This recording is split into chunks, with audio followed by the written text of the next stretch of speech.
Now, when I guarantee a profitable event, do I come through or what?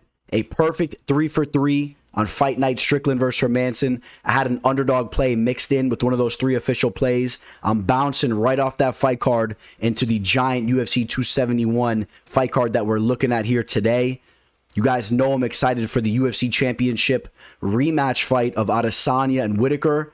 And then how can you not be excited for the Black Beast taking on the Shui King and Tai Tuivasa?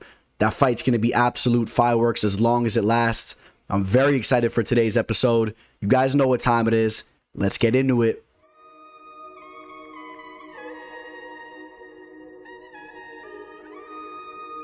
The teller, the teller, the teller.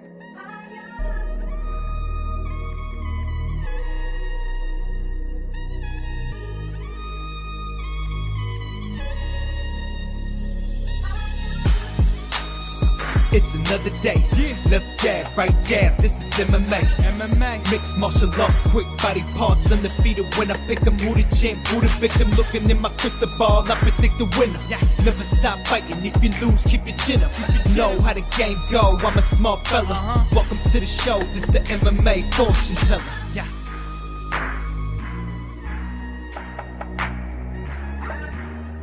The MMA fortune teller. The teller, the teller, the teller, the teller, the teller.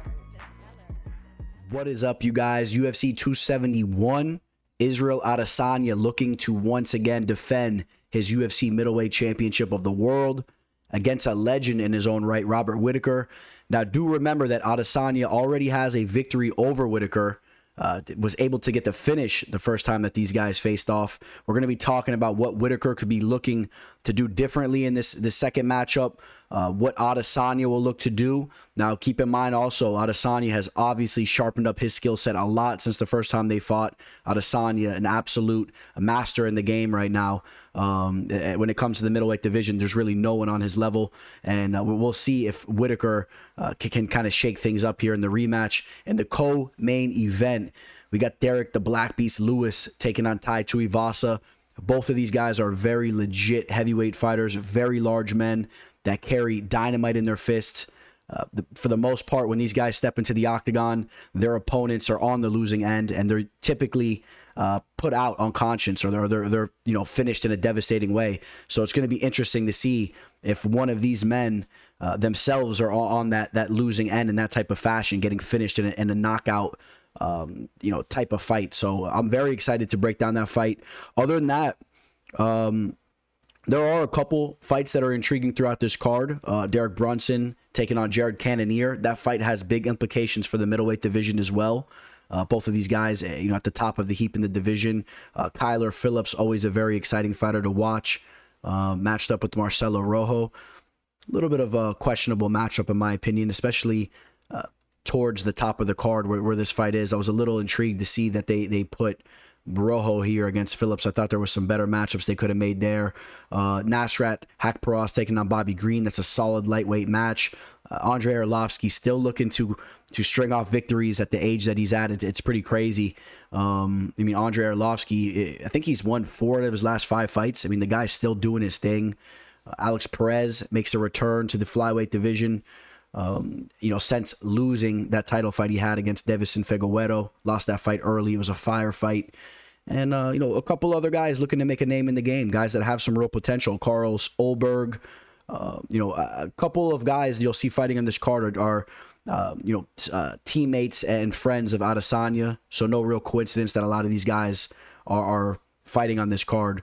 As you see also, Mike Mathetha, I'll say Mike Mathetha. Hopefully I'm pronouncing that right, but he'll be making his UFC debut, a guy that has some professional kickboxing experience, and again, no coincidence that he's getting a shot here on this card. If you guys could, please hit that like button, please subscribe to the channel if you guys have not already, and as we briefly brushed upon this card, we got to take a look back at this past weekend's card, and you guys know I'm excited to talk about UFC Fight Night Strickland versus Hermanson. It was a very profitable card for me. We go 3 for 3. I mentioned we had an underdog play. We're going to be getting to the entire card here. We'll brush upon it quickly. Let's see what we did right and where we went wrong. which we barely went wrong on this card. We almost called a perfect card. We really hit this one nicely. Let's brush upon this fight card. So we talked about where I went wrong. I did not pick the first fight correct, in Dennis Bandar. This was a fight where Malcolm Gordon came out. He showed that he's decently well-rounded. You guys know I'm not extremely high on Gordon, but we talked about the fact that he's a tough dude and he is decently well-rounded, and he showcased that in this fight. We saw him cranking on Bandar's arm. When they went down to the mat, Bandar had a little takedown there. Looks like he broke his arm. They were scrambling and whatnot. Eventually, Bandar was screaming out, and he gave out a verbal submission. Big victory for Malcolm Gordon. Full credit goes towards him. That was no type of fluke injury, just to be clear. Obviously, you guys know that. That was Malcolm Gordon doing his thing there. Philip Rowe takes out Jason Witt. This was a play. You guys know I'll tell you guys some of these plays that I was very close to pulling the trigger on, right or wrong. I was very close to pulling the trigger on Philip Rowe, but I did not pull the trigger here. I knew that Philip Rowe was going to have a significant advantage on the feet. I thought he could really work Jason Witt there, which is what he did. But I was a little bit nervous based on watching some film of him against Gabe Green, where he really didn't like the pressure that Green brought upon him. And Jason Witt, you guys know this is a guy that can wrestle and can really push the pace in you. So I kind of stayed away from that fight. Of course, I had Rowe winning the fight. And of course, it put a little bit of money in my pocket. But again, it was not an official play. It was not a large play for me. And then, but I'll tell you what was a large play for me. Kicking off a 2-team parlay. I really hope all of you guys had this mixed in with some action for you guys. Gelton Almeida taking on Danilo Marquez. This fight was easy money. This was part of a 6-unit parlay for me. Gelton Almeida, like I said, one of the more impressive performances I've ever seen on Dana White's Contender Series, showed to be extremely well-rounded and to have some serious grappling in his own right. Danilo Marquez, a little bit of a one-trick pony as far as being in MMA. He's a jiu-jitsu player that looks to take advantage of guys that have no ground game. He doesn't have any striking. This was a horrible matchup for him, and you guys should have been all over this play, and I'll brush upon what that parlay was here in a second when we get to the other leg. Shout out to the legend Alexis Davis. Stolyarenko loses once again. She now falls to 9-6. We'll see what's up with her as far as how long her career lasts in the UFC and what's going on with her. Chidi Njokuani takes out Marc-Andre Belleroute. This is a fight I was very much on the fence with. I did side with Andre Belleroute. I wanted nothing to do with this from a betting standpoint. And if anything, if you guys remember what we talked about, the value was more so on Chidi. Chidi had an excellent performance on Dana White's Contender Series. This is a guy that's been around the block for a long time. Fights in Bellator, fights all over the place. He's finally getting his chance to shine in the UFC. He's a very well-rounded fighter. He's very big for the weight class. And, I thought that Belleroute probably would have really brought the pressure like he has been recently and looked to grind Chidi out. But Chidi gets that first-round knockout. It was spectacular, pinpoint accuracy, and I was excited to see that performance from Chidi there. Hakeem Dawodu, this was a play that I was so close to pulling the trigger on, and I did end up staying away from this play as well. So again, I did go 3-0 on the card. I easily could have went 5-0 with the perfect clean sweep. I was very, very close to pulling the trigger on Hakeem Dawodu. You guys know I have a lot of respect for Mike Trezano as well. I've had him on the show, and I think he's a very tough fighter. But I expected Dawodu to have the edge in the feet, and I expected him to be able to keep it there. And that's what he did. He handled business. And shout out to Hakeem. He's a very talented kid, or talented guy, I should say.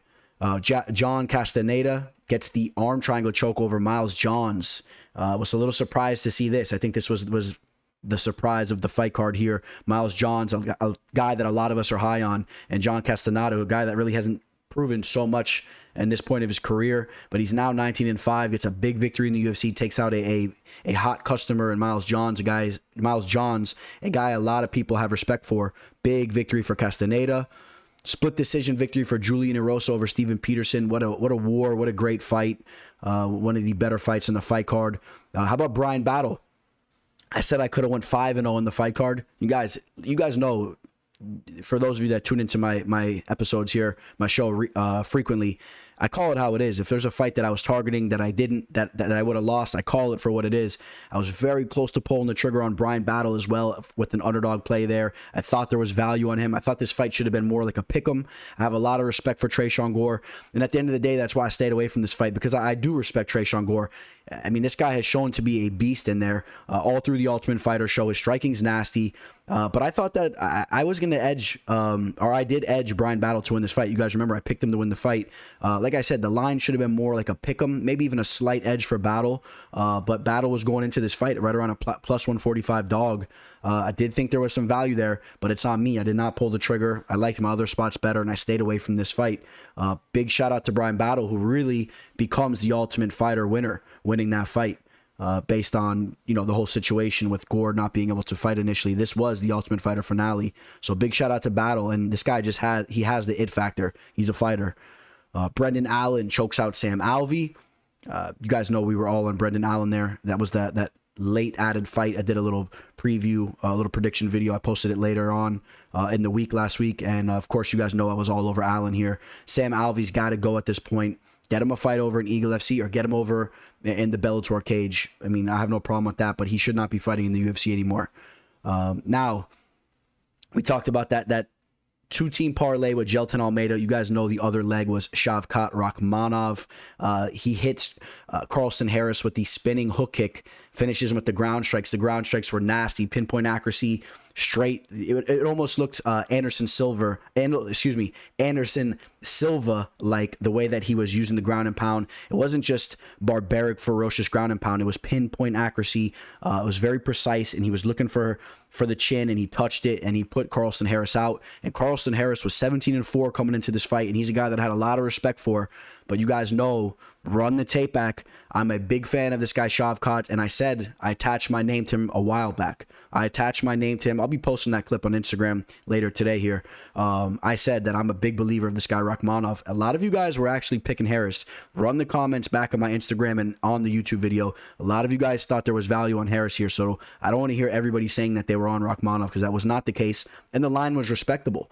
And we will pull up the parlay of the 6-unit, got it at minus 126 parlay of Shavkat Rakhmonov and Jelton Almeida, grabbing them at minus 375 and minus 240.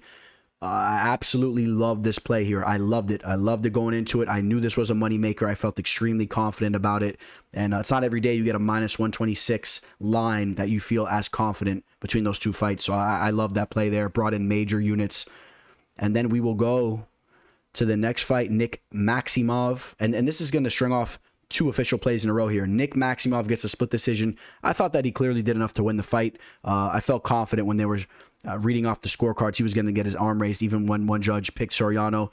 I understand Soriano was trying to stuff takedowns, and he was trying to hit Maximov with some shots as he was defending the takedowns, but Maximov was all over him. He was solidifying takedowns. He landed some shots himself. He's a very tough customer. The value was on Maximov all day in this fight, and you guys know how I felt about this fight going into it. Soriano is a guy that has question marks with his gas tank, and I was willing to take a play here on Maximov all day. A guy that can grind. He was the larger man. He had the larger frame. He has very good striking defense, so I thought that he could have avoided Soriano's boxing, even though Soriano's the better boxer. Maximov was going to have that avenue to defend that and then look to grind Soriano out. That's exactly what happened. 2 units plus 160. Love the return there with the dogs. You guys know I love when I hear the dogs barking, and that's what was going on there. And then you guys know we capped things off with a 5-unit play on Sean Strickland. You guys know I was rolling with Sean here. And again, 2 split decisions, but in my opinion, neither of them should have been split decisions. But more importantly, the Sean Strickland split decision over Jack Hermanson was one of the most disgusting decisions I've seen. So you guys can comment below. I know some of you guys will disagree with me. I already had one person disagreeing on my Instagram, going back and forth with everybody. But for the most part, luckily enough, you guys know what you're watching, and you guys have good intelligence when it comes to watching MMA, because Sean Strickland dominated this fight. He possibly lost that one round, but it was 49-46 at the least. This wasn't Sean Strickland's best performance by no means, especially because the bar is high on him now. People are expecting him to go out and go balls to the wall in all of his fights and just go out there and go to war. But let's analyze what he did in this fight. His striking defense is immaculate. He does not get touched. His head does not get touched. He gauges distance beautifully. When he comes in, he lands. He landed a ridiculous amount of headshots. First off, he outstruck Jack Hermanson almost by 30 strikes total regardless. But that's not even to mention that the strikes he was outlanding Hermanson with were almost all majority head strikes. Jack Hermanson strikes were almost all majority leg kicks and some body shots. Yes, I do carry more weight for head shots when someone's getting their face jabbed apart and they're all swollen and bloodied up. I do hold those in higher regard than a guy hitting the opponent with some leg kicks. And I respect the leg kicks, but you guys got to understand, leg kicks are more of a strike that, yeah, you get some points for them, but you're more banking on wearing your opponent down, taking the legs out from under them, so they lose some steam there, and then you could look to take the fight over and land some shots in different ways. I mean, if you're just going tit for tat for a jab to your nose for you to get a leg kick and the opponent's taking them, you're going to lose that fight on the scorecards, period. Not to mention Jack Hermanson was swinging wildly with headshots and absolutely missing them. It looked horrible for him as far as from a scoring position. Sean Strickland just looked so confident in there, so skillful on the feet. He wins that fight easily. Shame on anybody that thinks Jack Hermanson won that fight. And again, if you do, I still love you, man. I love you guys. Don't take it personal. I know some of you guys do, but I disagree with you guys in a major way if you think that Hermanson won this fight. And I really recommend that you rewatch this fight and open your eyes and stare at the screen and watch what's going on in the fight. Because Sean Strickland was the matador here. He was completely controlling what's going on. And absolute domination, in my opinion, by Sean Strickland there. So that does cap off Fight Night Strickland versus Hermanson. You guys, oh, and check it out, Chris Dawkins. Excellent question. So does Sal D'Amato have to report to anyone why he scored it for Jack?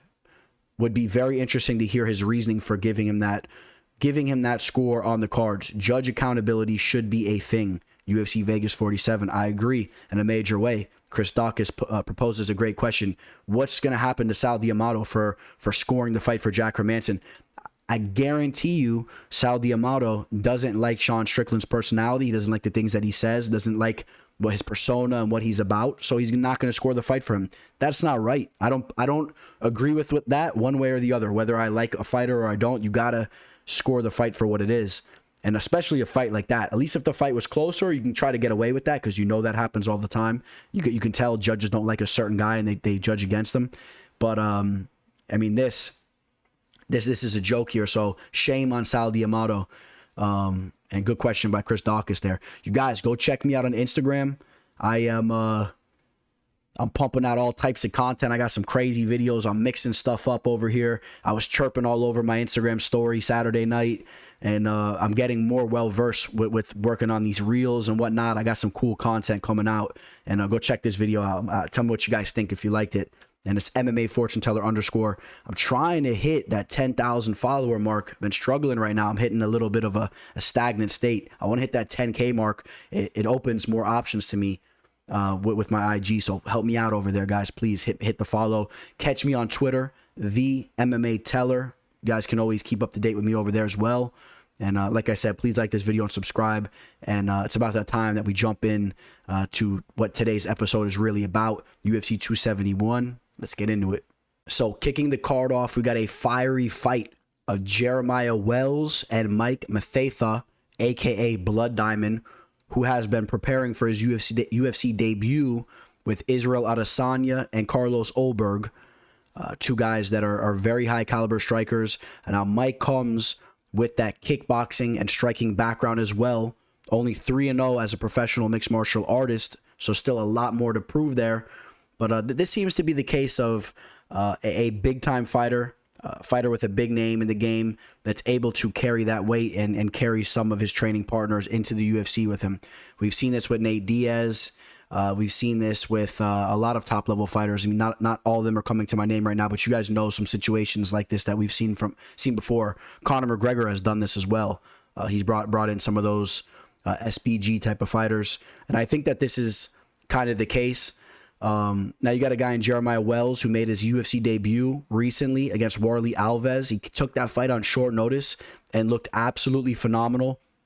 He showed that he carries absolute dynamite in his fists. He was cracking Warlley Alves up on the feet, ended up getting that knockout there, dropped him, finished him on the ground. One thing that very much impressed me in that fight was that Wells, although he took that fight on short notice, had a very, very high pace throughout the fight and never seemed to slow down. So this guy seems to have a gas tank. You would only assume that he has more of a gas tank going into this fight as he's had more time to prepare. Now, Mike, when I break down fight tape on this guy, Mike, although he has the kickboxing and striking background, when you break down the footage of his kickboxing fights, I was not overly impressed. Some things I noticed, he does favor his kicks very much, those heavy leg kicks. Seen him swinging the head kick up there once in a while. I expect him to bring those tools into the MMA side of things, and I expect him to be swinging his legs all around Jeremiah Wells. But I think that Jeremiah Wells has some pretty good striking defense, and I think that Wells will be more comfortable in an MMA type of match, an MMA type of striking match, even on the feet. Jeremiah Wells knows how to pressure his opponents. He knows how to close the distance and really put that heat on his opponent, where I still need to see more of that from Mike. Mike, in my opinion, from the limited tape I've seen, I'm assuming that he's going to want to keep this fight a little bit more at distance and range and try to snipe Jeremiah, where Jeremiah is going to be the more well-rounded fighter. I think if Jeremiah is smart, he closes the distance, clinches up, even tries to mix in some takedowns and just use his entire MMA skill set to win this fight instead of putting himself at a little bit of a higher risk against a fighter in Mike, who is definitely a striking based fighter. We'll take a look at the betting line here in a second, but real quick, I do believe that Mike is right around 30 years old, right around 29, 30 years old. I know they don't have it here in Tapology. He will be at a half reach disadvantage. Not that means much, even though he's the taller opponent there. So Jeremiah Wells, really crafted for war. I like his reach for his height. This is a guy that can really crack you up. I'm telling you guys, I really was impressed with what I saw from him in that Warlley Alves fight. And now Blood Diamond, like I said, was preparing was preparing with Israel Adesanya and Carlos Ulberg going into this fight, and all city kickboxing guys. I think that is a major plus.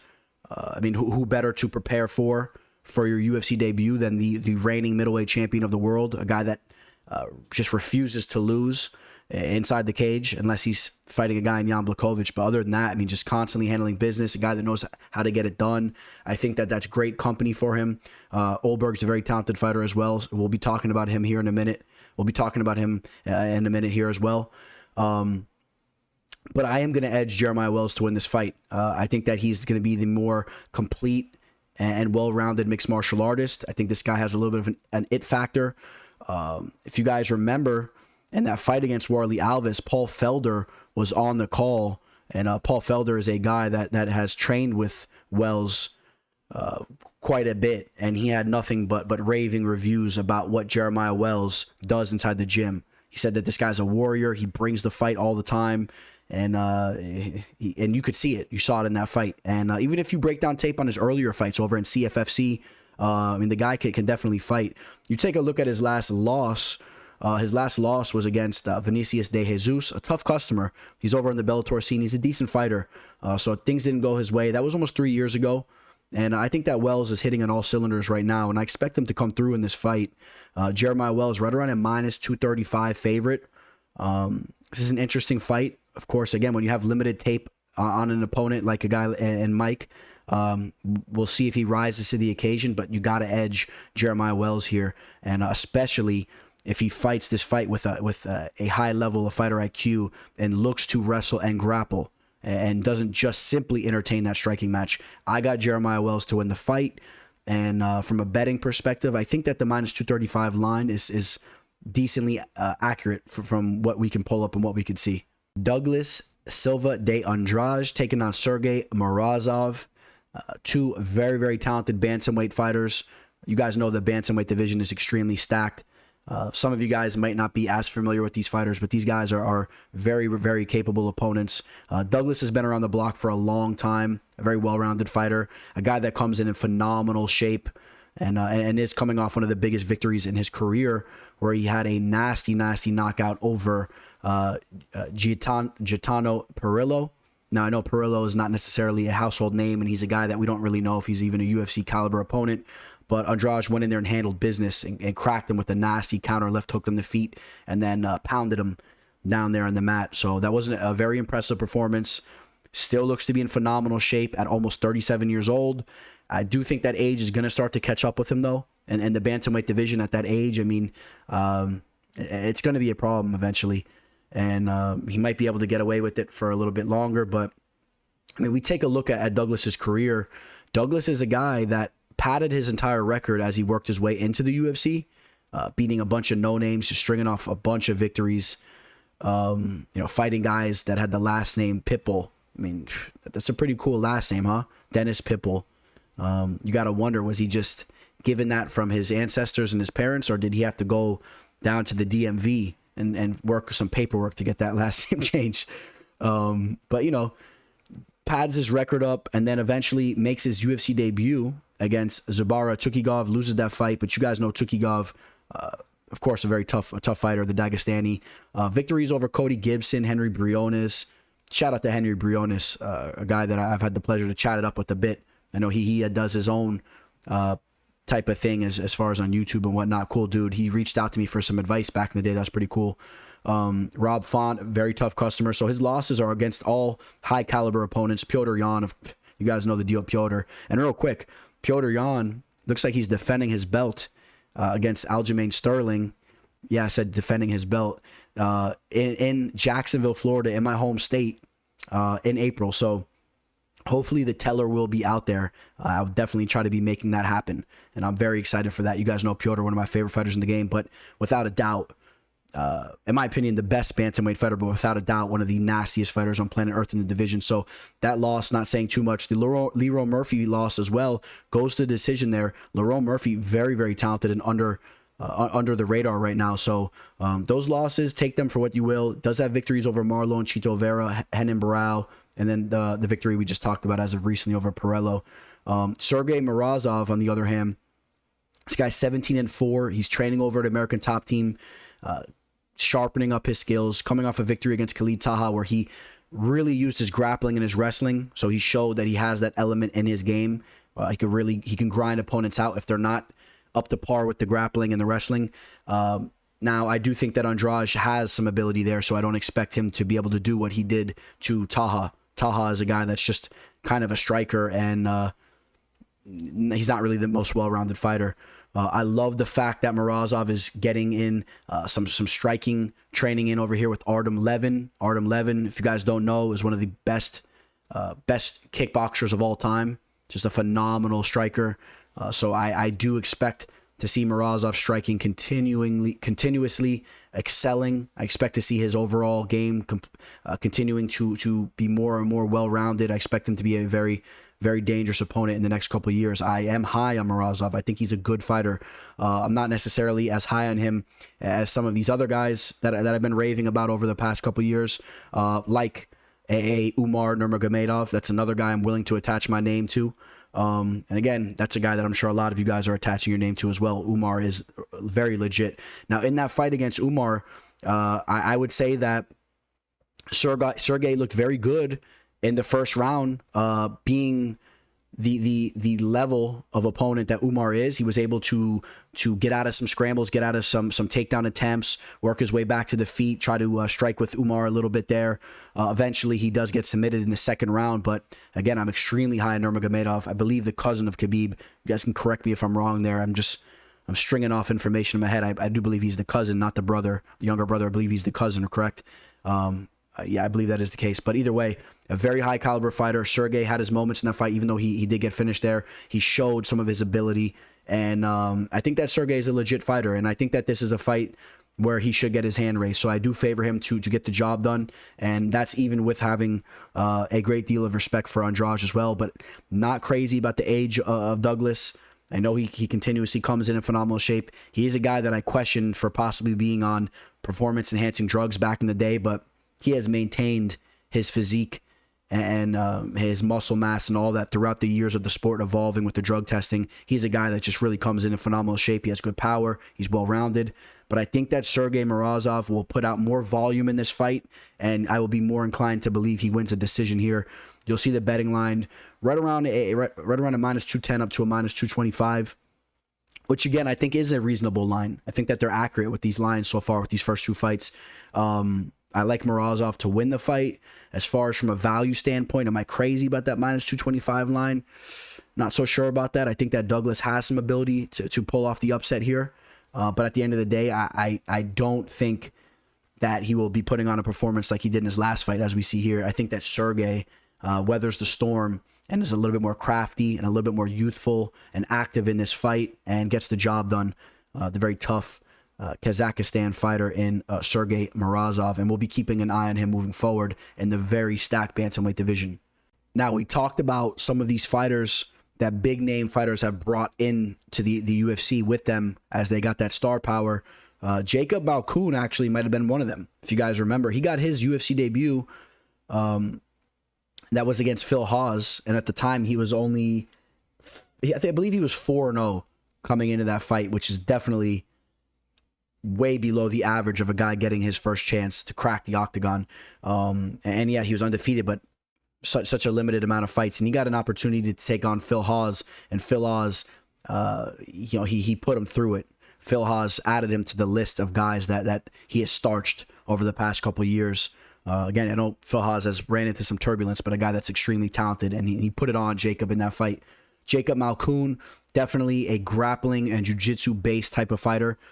We saw him able to implement his skills there against Abdul Razak Al Hassan. He was able to close the distance, continuously going for takedowns. Even when he was stuffed, he continuously went for them. He eventually grinded out Abdul. And Abdul is a guy that has crazy quick twitch type of power and quick twitch muscles. And that's what you want to do. I rave and I rant and rave and talk about those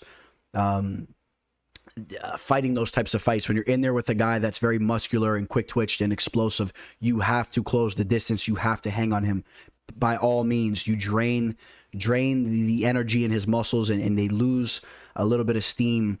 They'll lose that steam earlier than necessarily a guy that's more of a long distance type of fighter, if you guys catch my drift. And Malkoun, I got to give him props in that fight because he understood that was the case, and he had a very high IQ in that fight. So I respect guys that do that. When I see fighters making decisions and implementing their game plan like that in a fight, their stock goes up, in my opinion, because I understand that this is a guy that when he has a game plan, he's going to go in there and understand what he needs to do. Now, the only difference I see here in this fight with Dobson compared to a fight with a guy and Abdul is Abdul, we know the script on that guy. That guy will start you. He will knock you out. He'll put you out early. But if you get him into deep waters, he fades. Dobson, on the other hand, Dobson's a guy that can start you early, but Dobson's also a guy that seems to be a very well-rounded fighter and can go the distance if need be as well. And I'm very impressed from what I've seen from Dobson. Dobson made his Dana White's Contender Series debut about 4 months ago against the very, very tough Hashim Arkagaga. How about that one for my pronunciations? For some of you haters of my pronunciations, believe it or not, that is actually the correct way to say his name. So if you think I'm wrong, you're actually wrong. His name is Hashem Arkagaga. And all jokes aside, Hashem, a very tough fighter coming in that fight, not so much proven, but a little bit of a padded record, but a guy that was extremely tough, and he proved it in that fight because Dobson inflicted some serious damage on him early, and he was continuously holding on and still trying to hang in that fight. But eventually Dobson, he did get the rear naked choke there. But I really was impressed from what I saw from AJ Dobson in that fight. Again, I just rewatched that fight again, but I vividly remember that fight from watching it live. I love my DWCS show, waiting for that to come back. But Dobson was one of the more impressive guys on that show. I think that he's definitely UFC ready, even though he's only 6-0, 30 years old. And this guy is a legit fighter. He's going to have a 4-inch reach advantage in this fight. He's going to be, a couple inches taller. And Dobson, this is a guy, if you don't know about him, this is a guy that has impressed with the limited amount of stuff we've seen from him. And I think that Malkoun could be in trouble here because I don't think that Malkoun's going to be able to hang with him on the feet. And I don't necessarily think that Malkoun's going to be able to drag Dobson into deep waters.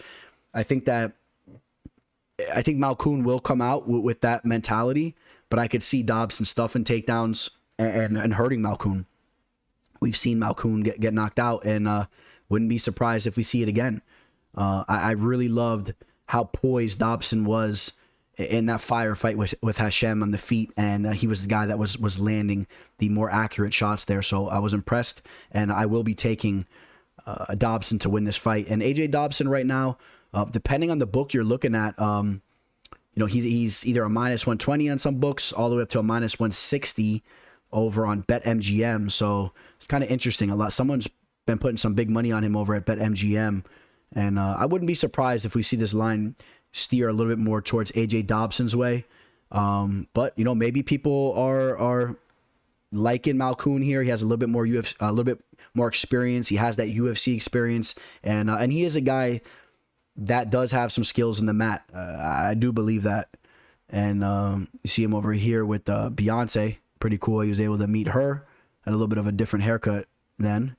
Looks like he cut it off since. But if Malkoun's going to win this fight, he's got to implement his jiu-jitsu, his will, as far as mixing things up. I'm sure he's continuously working on his striking too, and maybe we see some evolution there. But I like AJ Dobson here. I'm taking Dobson to win the fight. That's my pick. Keeping the theme going of these fighters coming from down under, Carlos Ulberg taking on Fabio Cherant. I think that the nickname for Fabio of the Water Buffalo is very fitting because as of recently, kind of throughout his career, to be honest, this is a guy, maybe I'm wrong on that, but I know in his last two fights, and if I remember correctly, it was from the Contender Series as well. He had a loss against Alexa Kamer, 3 devastating losses. Every time that he had the big time fight, he seemed kind of to be a water buffalo type of fighter. And it seemed that his opponent was, the giant crocodile or some type of lion or some type of giant predator that was eating the water buffalo. All right. So that's what always comes to mind when I hear that nickname. I don't know why your nickname would be an animal of prey like that, but I understand the buffaloes can be kind of tough as well in a pack, and if they get you the right way with their horn, they could hurt you, but they're not nearly as dangerous as a black jaguar, right? I don't know if I think a jaguar probably could take out a buffalo in the right situation. I've seen some jaguars snatch up crocodiles by their neck and walk with them. So I'll go with the jaguar there. But all right, all BS aside over here, we're rambling. But Fabio Cherant, I'm really making a point there. I mean, this guy has came up short every time he was in the big fight. And again, more importantly, in his last 2 fights, he had a fight against Alonzo Menafield where he was choked out via Von Flue. That was an interesting fight because Menafield, I believe, was finished via Von Flue before that fight, and then he came back with his own Von Flue, so that was pretty impressive. I do believe that's how that played out. William Knight just knocked him out in that last fight, just barely touched him with the shot and put him out. So, there's going to be some questions about his chin, quite honestly, and I know that Knight's a guy that carries some serious power, but the way that he barely touched him and his arm was straight hyperextended as he threw the shot and just like grazed him and put him out, that was a weird one there. I do think that he's going to be susceptible to be put out on the feet again. I was going to say throughout his UFC career, but I don't really know how long his UFC career will even be lasting, to be quite honest. I think he loses this fight and he's probably cut. We keep it real over here. We're cutting to the chase. I'm telling you guys what I'm seeing. I think he's probably going to lose his fight. I'll even cut to the chase here. And I think that he probably will be cut from the UFC. It's great to see him preparing over here with Brunson and Phil Haas. And I'm assuming this is, this probably isn't at Sanford MMA. It's some type of training facility down here in South Florida, but I'm assuming he's training over at Sanford MMA because I know these two guys are. And that's always a good thing. But Carlos Ulberg is a guy that has impressed me with his striking. There's the trio over here again entering this fight card. Excuse me, guys. Carlos Ulberg had a big victory on Dana White's Contender Series. He had an opportunity to fight in the UFC. He did drop the ball against Kennedy and Chekou. That was a fight where he was a little bit too willing to engage in a firefight. He got sucked into it. He teed off on Kennedy early. He hurt him. But you guys know the deal with Kennedy and Chikawu. That guy is just made of granite. He will walk through your shots. And that's what he did. And eventually he broke Carlos in that fight. But I expect Carlos to bounce back here. I think Carlos is going to light Fabio up on the feet. I don't really think Fabio has anything too impressive from a ground standpoint, a grappling standpoint, where he's going to drag Carlos down there. I think Carlos will be stuffing those takedown attempts and be lighting them up, to be quite honest. And again, I'm telling you guys, if you're not familiar, Carlos is a stud. He's a stud striker, has a good amount of striking and kickboxing experience. He had that knockout over Bruno Oliveira on the Contender Series. And I think we might see him getting another knockout here. And we will take a look at the live line, and it's creeping up his way. He's right around a minus 240 now. So money coming in on Carlos. I think that he gets the job done via finish here. That's kind of what I'm edging. I know some of you guys like me to go more specific with my picks, with prop bets. I would like Carlos via finish here. I think he gets the job done one way or another, though. I've been decently impressed with what I've seen from him throughout the limited time we've been watching this guy. And he does have that type of star power, but needs to sharpen some things up. He has the look. I think this is a guy that can definitely put on a show, get some big-time knockouts, but needs to work on his fighter IQ and continue to work on his takedown defense and his grappling. And this is a guy that's a big-time fighter, or could be a big-time fighter. And I will take Carlos Ulberg to win the fight. And let's see if the Water Buffalo gets eaten up by the Jag. We got a very under-the-radar type of fight here in Alexander Hernandez taking on Renato Moicano. This is an intriguing matchup here. Alexander Hernandez, he's a guy that really has a lot of potential, but sometimes when he just gets to those fights that could really take him to the next step or the next level, he kind of falls short. And interestingly enough, I think that this is that type of fight once again in his career. So I'm very interested to see if he could finally pass that test. We'll take a look at Hernandez's resume real quick. Very interesting fighter. Now we all know he had the two very big wins to start off his career in the UFC with the big underdog knockout over Beneil Dariush, the victory over OAM, and then he gets a giant fight against Cowboy Cerrone that really could have took him to that next step. He fell short, and he actually got outclassed by Cerrone. If you guys remember, he got beat down in that fight, and that was about as good as a performance as we've seen Cerrone put on throughout the years. And obviously Cerrone's kind of been on the decline with his age and whatnot, but that was kind of towards the end of his prime and whatnot when we saw him submitting guys like Mike Perry and also finishing Hernandez here as well. So that was a little bit of looking back at that fight, it's kind of like going in the time machine a little bit, even though it was just a couple of years ago, 3 years ago. Comes back with the victory over Trinaldo. I'll say what I always say about that fight. He lost that fight, and that was one of the least active fights I've ever seen. There was barely any shots thrown, and it was more so on Hernandez's side. Hernandez was running away in that fight. Trinaldo was chasing him around. Fight took place in I believe it might have been in San Antonio, Texas. It was in Texas, and the crowd rooted Hernandez on, and the judges gave the fight to him, and it was really it was a robbery. It was a flat out a robbery. I don't care how you spin it. I mean, I'll sit down with any of you guys. We could watch that fight, and there's no question who won the fight. Gets starched by Drew Dober, comes back, looks great against Chris Grutzmacher, starts to get things. And again, just to talk about that narrative, the Drew Dober was a big fight for him. He could have strung off 2 victories, even though shouldn't have won that fight. Drops the ball there, bounces back, looks phenomenal against Grutzmacher. Looked very good in that fight.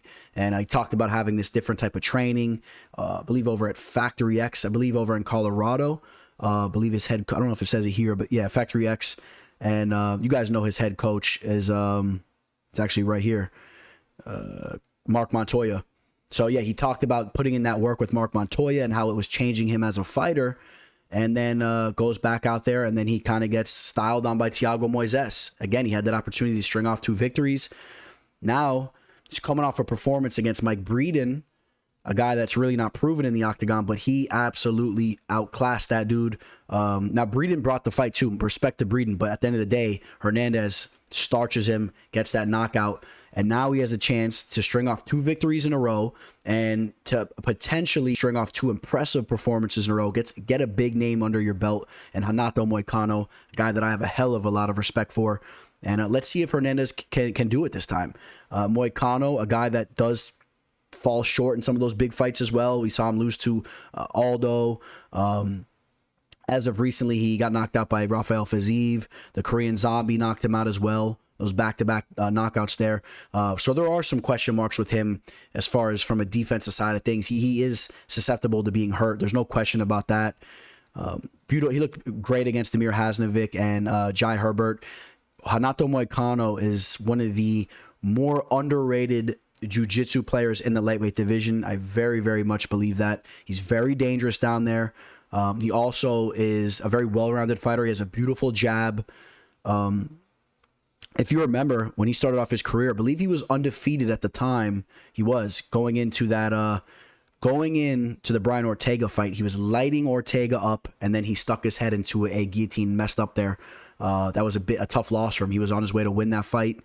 Then he bounces back with 2 victories over Calvin Kattar. Cub Swanson looked very good there. We talked about those losses. He recently just had a grappling match against Chase Hooper over at Fury Pro Grappling 3. And now you got a fight where Hernandez has been looking like his striking is really evolving, and this guy throws some serious power at you. I do not think that Renato Moicano wants to feel the wrath of some of those power shots. He has to avoid those. Otherwise, I could see him collapsing and breaking down in there. He needs to jab, use some good footwork, needs to somehow get this fight down to the mat. And I know Hernandez has some solid wrestling himself, but I think that Moicano will be the more polished jiu-jitsu guy down there. He'll be more well-rounded and dangerous on the mat. So I would like to see Moicano get the fight down there on the mat. And even on the feet, I do edge Moicano there too as well. I like the fact that Moicano throws more straight shots. They're more technical. His only problem is that his only problem is that he does seem to freeze up a little bit at times and lax with his striking defense. And Hernandez has some big time power. We saw it in the Derrick fight. We've seen it. And if he cracks Moicano, I would not be surprised if we see a knockout victory for Hernandez. So I'm letting you guys know that right now. I would not be surprised in the least bit. Although I am favoring Moicano to win this fight, just based on the fact that I think he's the more polished technical striker, more technical on the mat. So I will edge him there. Also, we take a look, slightly the taller fighter, but they're even with their reaches. So no real reach advantage. Moicano with a little bit of edge with the leg length for some leg kicks. He has some decent leg kicks there as well, but he needs to use his footwork, circle around and try to pick Hernandez apart from the outside. And you want to talk about some of the more solid men in the MMA world. Renato Moicano is that type of guy. He's a family man first. There's no question about that. You see it in all of his interviews. He lives for his family, and that's something that I always do respect, and I always want to shout out as well. So just let's make that clear. He's a solid dude, and one of the best fighters on planet Earth in the division. Period. We'll take a look at this fight from a betting perspective. We're seeing the line vary from around minus 165 all the way up to minus 180, with Moicano being the favorite. The line's been up and down a little bit. I am picking Renato Moicano to win this fight, but again, I'm telling you guys right now, from a betting standpoint, maybe a little bit more value on Hernandez. Do not be surprised if Hernandez gets his arm raised, especially if he comes out looking like he looked against Chris Gutzmacher, or how the way he looked in his last fight. Excuse me, the name slipping my mind here, but against Mike Breeden. And that those were fights where Hernandez's confidence was through the roof. He has to go in there. He has to be confident. I think Hernandez is a little bit of a head case, and I think that he's alluded to that and kind of admitted that in some interviews. So if his head's not in the right situation or at the right point, and he's kind of over-respecting Moicano, that could lead to him being a little bit more hesitant and not performing on the same level. We've seen it throughout his career, ups and downs, and some weird performances, the Cowboy performance. This is a good fight here. I'm very interested to see how it plays out. I edge Moicano to win this fight, but we'll see how it plays out. This fight can play out a multitude of ways. I got Moicano. Two bantamweight fighters looking to make a name for themselves here over at UFC 271. Both of these guys, not a wealth of MMA experience under their belt. Martinez with 11 professional fights, Lawrence 8 professional fights.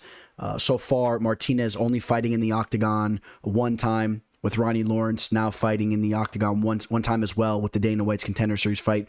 So these guys have a lot more to prove in the game, but there's no question that we've seen some potential from these guys. Mana Martinez much younger at 25, with Ronnie Lawrence at 29. So the time is now for Ronnie, and a lot of people have been high on this guy so far with the 2 fights under the UFC brass. The Dana White's Contender Series fight, he was a major underdog going into that fight against Jose, name slipping my mind, Jose Johnson. Jose Johnson was kind of a top prospect at the time. He since lost again after that fight. It's had some turbulence through his career, but a guy that was talented, a rangy striker. Ronnie Lawrence put on a wrestling clinic in that fight. I know Ronnie Lawrence, I was speaking to somebody that actually trains with him, and this is when he was training over at, it's over in Sunrise, Florida. It might have been ATT Sunrise. It was like a little bit like a spinoff of American Top Team. They have a little gym over there, I believe. Looks like he's now over at Sanford MMA. So seems like he's a smart man. They have something really, really good going on over there. I like the move for Ronnie. So training at a little bit of a bigger gym now. But everything I heard from him, even from the ATT Sunrise gym, I hope I'm getting that right as well, but you guys know what I'm talking about. It's the gym over in Sunrise, Florida, and nothing but great things were said about him. And supposedly this is a guy that really gets after it in the gym, a real hard worker. Oh, and there he is, ATT Sunrise, that's right. And he's over here. And, you see Charles Rosa. You see, I don't know if you guys recognize him over here. This is the guy, fake black belts. He has an IG. He's a funny customer. I like this guy here. His name is Bruce something, and he's fought over in BKFC and whatnot. Yeah, I mean, all things that have been said about Ronnie is that this guy is a hard worker, and the performances that he's put on have been very impressive. His UFC debut destroys Vince Cachero there. I believe that was in the 2nd or 3rd round possibly, but was dominating that fight. Continued to push the pace throughout that fight. Mana Martinez is a little bit more of a striking-based fighter. He has a little bit more confidence in his hands. That's a strong suit, where Ronnie Lawrence can strike, but he also is very impressive with the wrestling. We see him slamming dudes down, some big-time slams, suplexes, all that. He could really grind you out there. I'm interested to see how this fight takes place. I think Mana Martinez has an avenue as far as if he keeps this fight on the feet. I think that he can possibly hurt Ronnie on the feet. Definitely has that ability, and could obviously win a decision there as well. But if Ronnie Lawrence is able to really mix things up and make this a grueling fight with takedowns and whatnot, I see Ronnie Lawrence kind of taking over this fight. We did see Mana Martinez taken down in the 1st round against a lower level fighter in Guido Canetti, and that fight actually went to a split decision. So not the best look there. I think that was definitely a learning experience for Mana, though. He's extremely young at 25. He missed weight for that fight as well. So something to keep an eye on is how does he look for this weight cut here, and if that had anything to do with that performance that he put on. Mana Martinez, a lifetime martial artist, but this guy does carry power in his hands. That's a fact, and he can go in there and he can spoil your night if you're betting against him, because I'm telling you, he throws some big shots, and if he clips Ronnie, he could put him out, he could hurt him. But you gotta favor that Ronnie will be able to avoid that big shot most likely, and be the more well-rounded fighter and make this a grueling fight and get some takedowns mixed in. I favor Ronnie Lawrence to win the fight, but I think this is a tricky one here. Now we take a look at the betting line. You got Ronnie Lawrence over a minus 300 on some books, as low as a minus 280, 290. So right around that 3-1 favorite range. And I'm not necessarily crazy about that line, although I do see him winning, and I kind of understand it to an extent, like I said, with the grappling edge. But Mana Martinez is dangerous. He's young. We're going to see his game evolve. Don't be shocked. So possible value there as well if you like that. And but I favor Ronnie to win via decision. And there's always the ability that Ronnie can finish a fight too. He's a dangerous dude, but Ronnie Lawrence to win the fight. We got William, the Nightmare Knight, taking on Maxime Grishin. This is an interesting match here. This fight can definitely go a couple different ways, and it could be a very frustrating night for each one of these fighters. And I know that's can really be said about any fight, but I'm going to go into what I'm talking about here. William Knight is a guy that is a physical specimen. As far as his build and whatnot, it's ridiculous for the division. The guy's only 5'10", built like a brick house. Definitely needs to work on his grappling and wrestling abilities from a technical standpoint. I mean, he's a freak there with his physical abilities, but he can make it a lot easier for himself if he learns better technique, and he won't gas himself out as much. We've seen him struggle in the wrestling department against guys like Da Un Jung, very underrated fighter. But he bounced back with 2 big victories, knocking out the Water Buffalo and Alonzo Menefield. And we had him against Alonzo Menefield in an underdog spot there. So you guys know I love cashing in on my dog plays. That was one of them. William Knight, we talked about the fights. I won't go too much on about those again. The Dana White's Contender Series fights that he's put on. He was so green at that point in time. I was on his way to losing a decision until he came back with the Hail Mary finish in the 3rd round. He pulled off some things in that fight that were ridiculous. He was flattened out on his stomach, and baseball gripped his opponent's hand and ripped him over his head. I mean, this guy is a freak athlete, and he has some freaky abilities.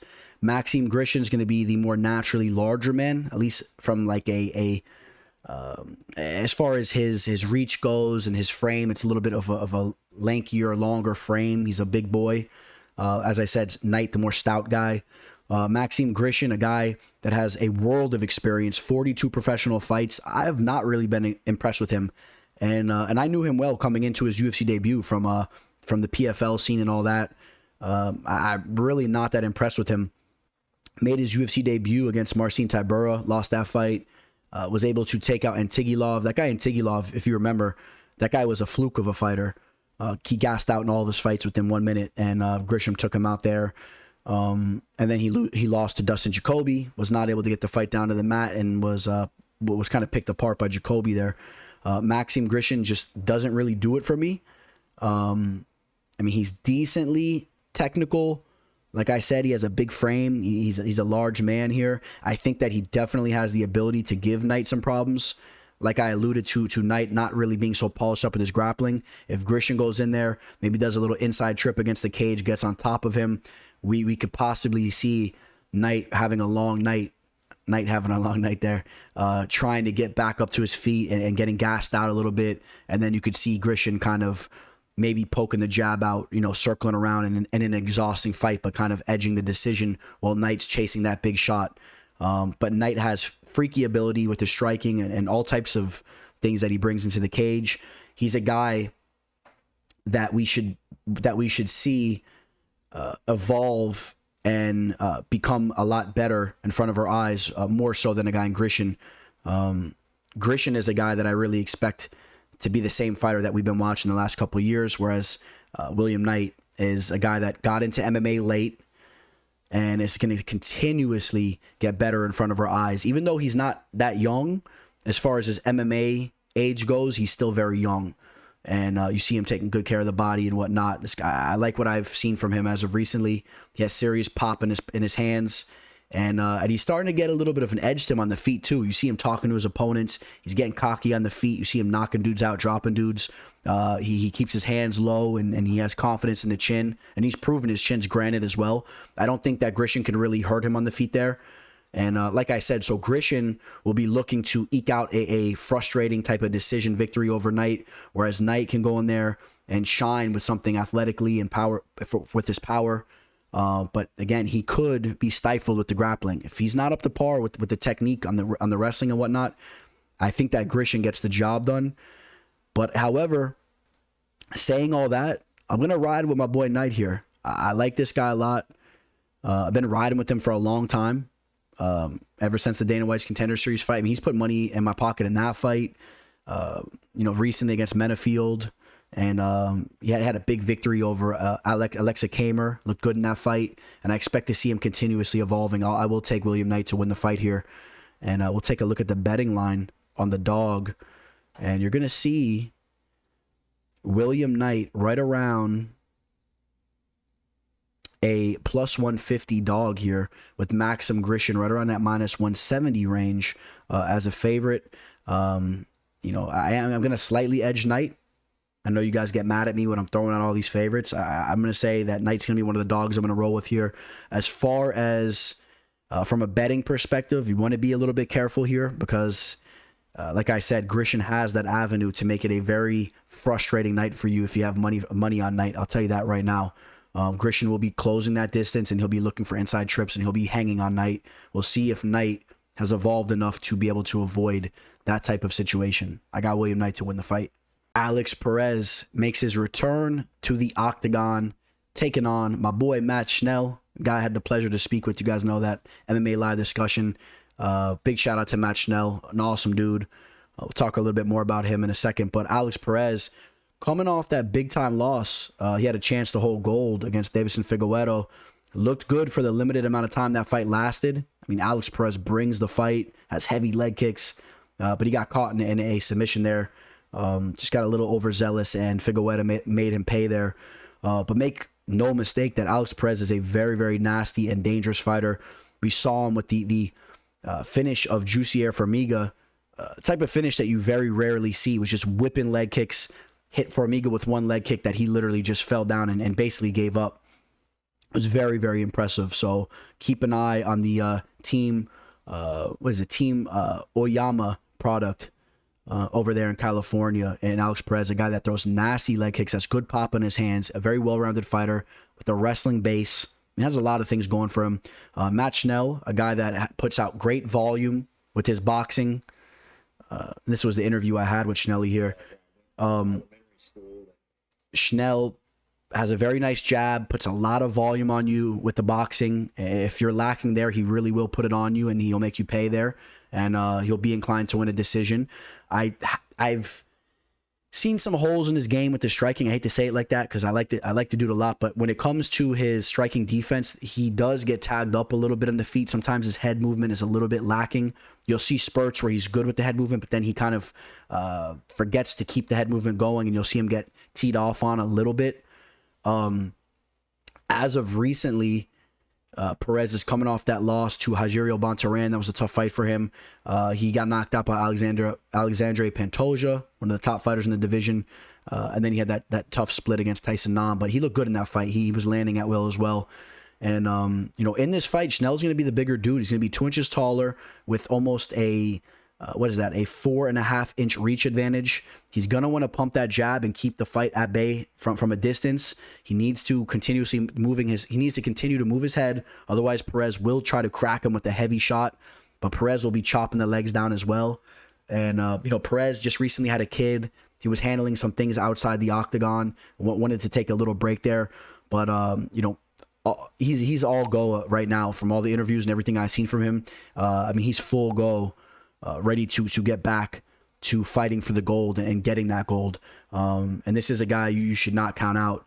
And again, this fight was supposed to happen a couple times recently, I think, or at least one time. I know they've had some issues, and you see him sending a message here to Schnell, and that was pretty cool. But yeah, they had some issues getting this fight going.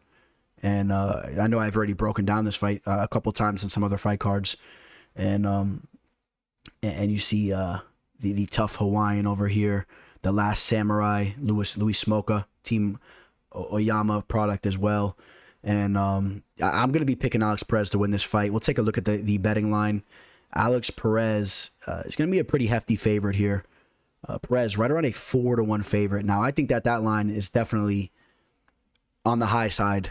Now, I have Perez winning the fight, but a little bit disrespectful towards Matt Schnell, in my opinion. I mean, I think Schnell has an avenue to win this fight if he can keep the fight at distance and really, he has to really work his footwork. Hopefully he's been really implementing some strategies with his footwork because he has to be on his bike, pumping the jab, hitting and moving. I think that if he gets in a firefight, Perez will be the guy landing the heavier shots and chopping those legs down. And Perez is a solid fighter, and I got to edge Perez here to win the fight. But big shout out to Matt Schnell. Again, it was very interesting. When I had that interview with him, Schnell is a guy that actually went to my same middle school, and we found that out on the show. It's kind of a trip. Grew up in the same city I grew up in, a little bit younger than me, but a little bit of a trip, especially because, who knows? He was a couple of years younger than me. I was a little bit of a tyrant when I was in middle school, high school, and running around the schools, kind of being a knucklehead. And it's kind of funny to think, some of the dudes you could be, flipping their backpacks or doing all types of stuff, in middle school too. It could have been a guy that grew up to be a UFC fighter. And I mean, I doubt I ever even knew Matt Schnell, but who knows? You know, I was one of those kids, man. Me and my boys always doing, you know, you look back at it now, kind of doing stupid stuff in school, kind of horsing around, messing around. Hopefully some of you guys can relate to that. You know, I feel bad about some of the stuff I've done, but, you know, it's funny to think that you never know who you're messing with. Some of these people grow up to be UFC fighters. And again, I'm not saying I messed with Matt Schnell, but I'm saying, like, because I think Matt Schnell would have been in 6th grade when I was in 8th grade too. And let that be a lesson, you know? When you're in high school, you remember those kids, they want to pick on the freshmen and this and that. I have some good stories about stuff like that as well, being on the football team. I've seen some freshmen put it down on some of the older brass. But, you know, back to my pick. My pick is Alex Perez to win the fight. Watch the leg kicks. Watch the leg kicks of Alex Perez. They're some of the best in the game. The Happy Warrior Roxanne Modafferi taking on Casey O'Neill, one of the hotter prospects in the fight game, especially in regards to women's MMA. She's undefeated 8-0. We'll cut to the chase. She's coming into this fight as a pretty hefty favorite here. Roxanne Modafferi has a world of experience in the MMA game. She's coming into this fight with, let's do the math real quick. 36 more professional fights than Casey O'Neill? That's big time. Although, I don't know how much it's going to help her here. I mean, she's 39 years old. Casey O'Neill, only 24. But from a physical standpoint, Casey O'Neill's been looking very good. Her grappling is very, very much up to par.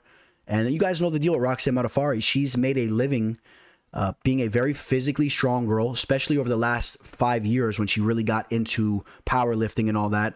And she already had the grappling base, the jiu-jitsu. She's made a living from exploiting fighters that really don't have a ground game.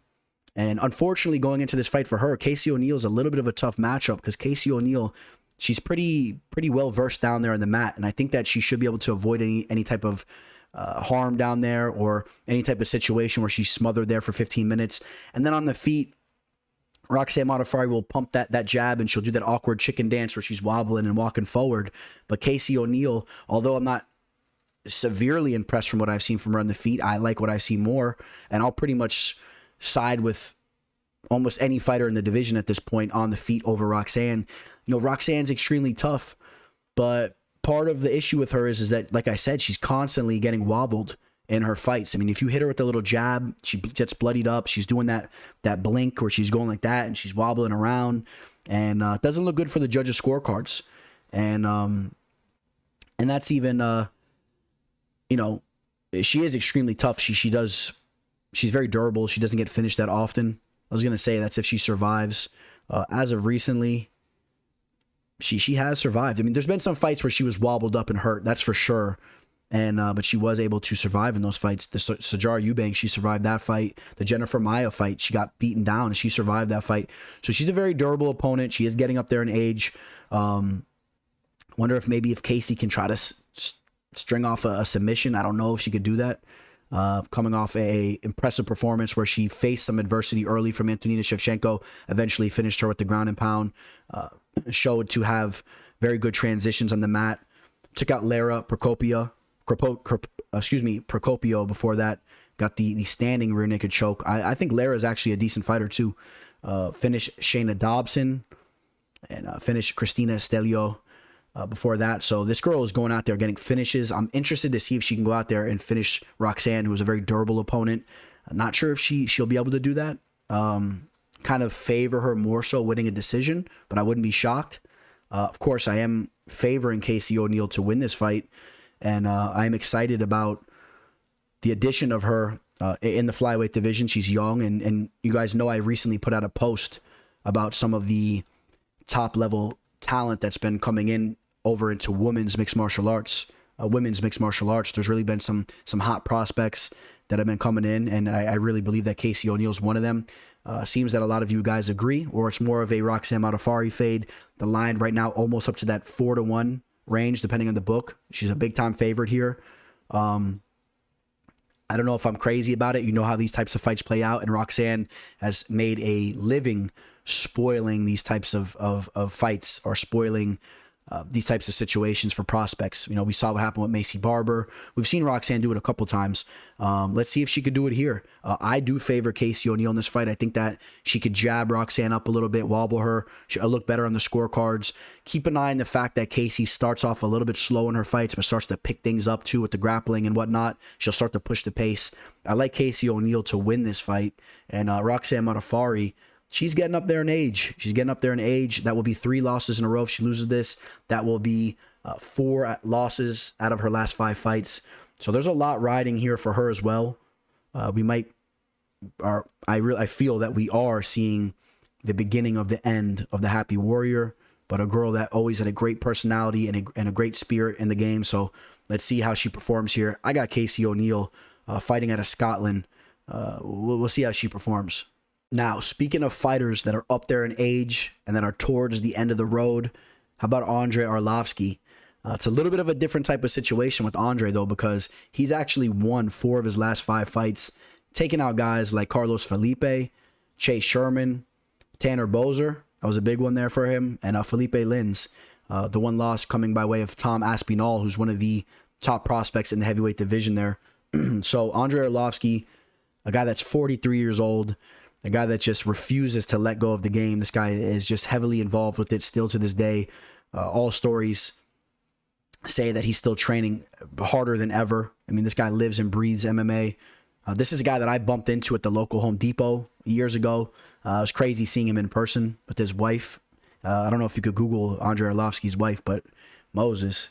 A Belarus supermodel. Tell you that much. And Arlovski is a guy that's just, when you see him in person, that's a guy that was made for the battlefield. I'm telling you guys. And this guy is an absolute gladiator. I've had the pleasure of watching him forever.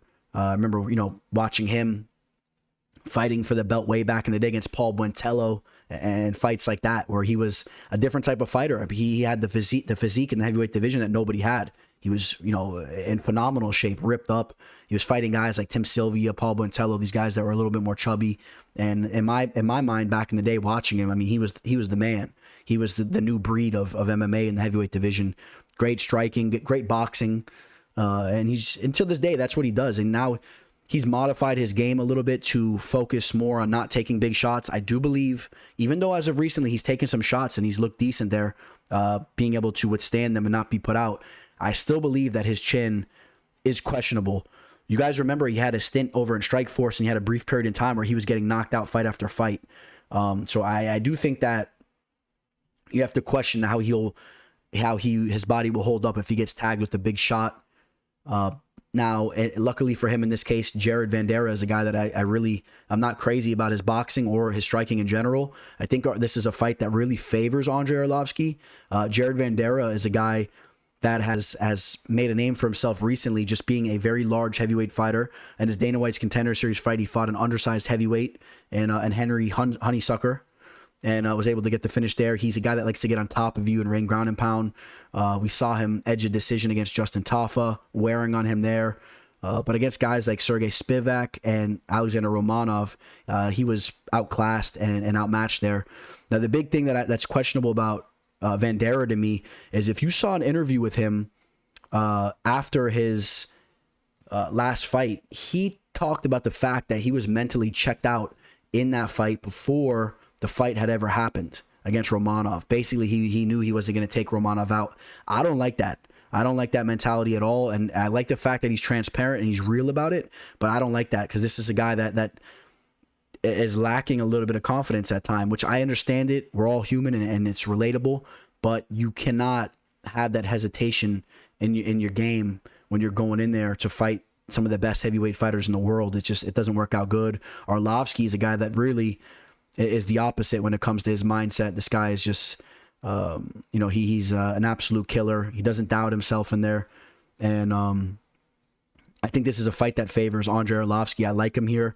As I said, as he modified his game a little bit now, he really relies on his footwork and throwing that pitter-patter type of style. He's not really going in there to take you out, but do understand that this is the heavyweight division and any one shot could put out any other heavyweight fighter, although I don't really expect that to be the case here. I think Andrei Arlovski is going to out-volume Jared Vanderaa here and work his way to a decision victory. So again, you people that reach out to me about those prop bets, I think that this is a fight maybe that goes the distance. And for the heavyweight division, that's not something we always see. I think Arlovski tends to win this fight via decision here. And Vanderaa will have a 3-inch reach advantage with an inch of height advantage. And he's the bigger boy. He weighs a little bit more. We take a look at the betting line on this fight. Arlovski right around a -140. But then again, take a look at BetMGM. Some interesting lines. Somebody's putting some money over there on Arlovski. He's up to a -185. Take a look at what you can get for a prop bet maybe on Arlovski there via decision. And keep an eye on the fact that maybe Vanderaa is extremely motivated after the embarrassing performance he just put on and is coming in more hungry than ever. And maybe he takes out an aging fighter in Arlovski. Watch the chin of Arlovski. I like Arlovski to win at the end of the day, though, via decision. That's my pick there. Nasrat, Haqparast taking on Bobby King Green. Another solid lightweight fight here on the card. Bobby Green, although he's only won one of his last 3 fights, I do not believe that sums up what he's been doing as of recently. I want to make that clear. Bobby Green coming off a beautiful finish over Al Quinta. I saw some of you guys saying about how there's no real merit in that victory. I kind of disagree. I know that Al kind of has 1 foot in and 1 foot out, but Al Quinta is a guy that's very, very durable and very, very hard to finish. So Bobby Green, again, showing the boxing skills that he's had he's had them throughout his career, but as of recently, really shining with his boxing. And that was a very impressive performance, in my opinion. Before that, he had the fight with Rafael Fiziev where one of those judges had a 30-27 for Rafael Fiziev. That was a mistake. Bobby Green should have won that 3rd round. And Bobby Green looked very good in that fight. And Rafael Fiziev is one of the best fighters in the division, one of the top up-and-comers. And I think that's a fight that wasn't really a loss for Bobby Green. Yeah, he lost a fight, but he went in there, he performed, and he got better as the fight went on. And he showed more and more evolution in his fight game, more aggression. And really, Bobby Green has always been a very durable and very tricky type of fighter. If you take a look at what Bobby Green has done throughout the years, he has some losses throughout his career, but you take a look at, his Strikeforce days, doing some work over there, comes into the UFC, takes out guys like Jacob Volkman, James Krause, Pat Healy, Josh Thompson, losses to Edson Barbosa, goes to decision there, loses to Dustin Poirier. You guys know DP is one of the best in the game. Rashid Magomedov. If you guys don't remember him, I had the pleasure of meeting him in the mall. Cool dude, Dagestani fighter, worked his way over to PFL. But then you go to these fights. The Lando Venata fight, a very fun, entertaining fight. Takes out Eric Koch.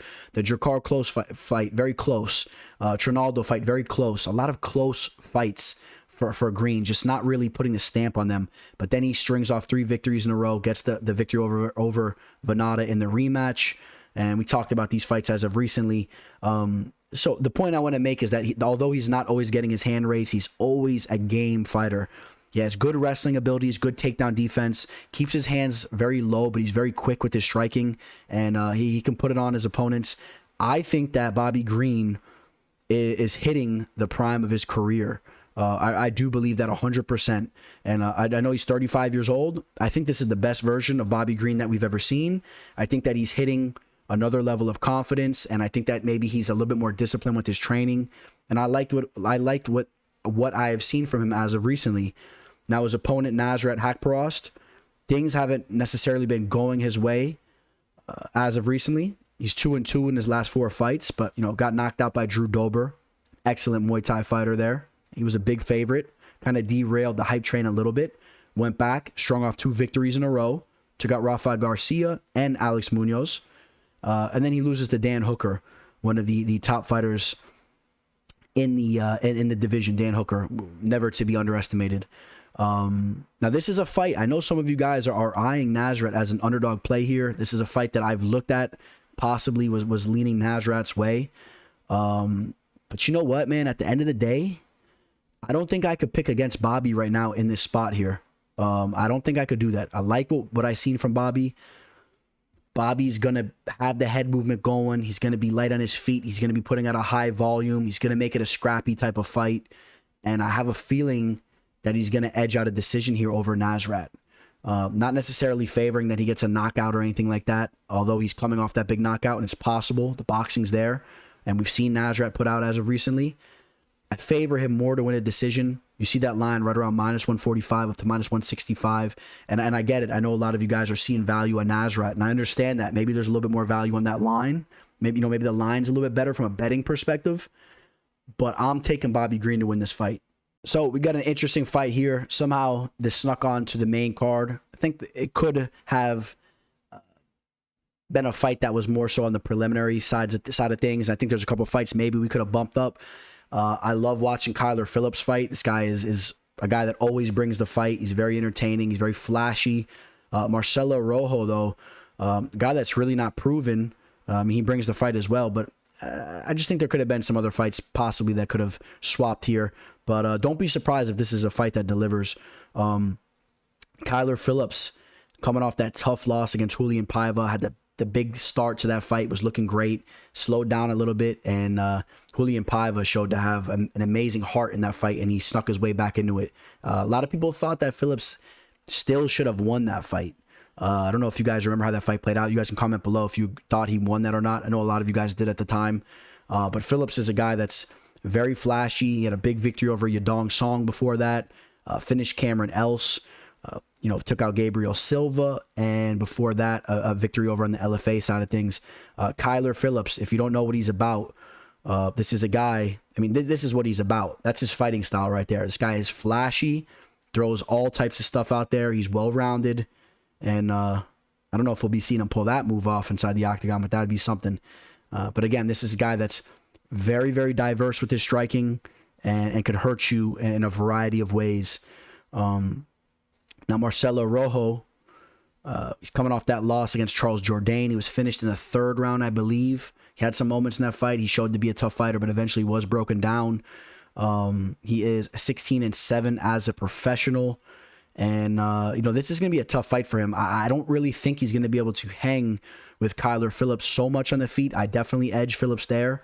I don't really think that Rojo is going to be able to exploit Phillips' striking. I don't think he's going to be able to shine there and be able to maul Phillips and hold him down and grind him out. I think that this fight points to Kyler Phillips winning in a variety of ways. I think Phillips is the better fighter here. We'll see what Rojo could bring to the table. I know Rojo has shown to have a little bit of power in his hands throughout the years. Over in Combate, his last victory was via first-round knockout. Before that, his other two victories were via first-round knockout as well. And then his victory before that, of course, some losses in between, but another first-round finish where he pulled off an armbar. A lot of first-round finishes.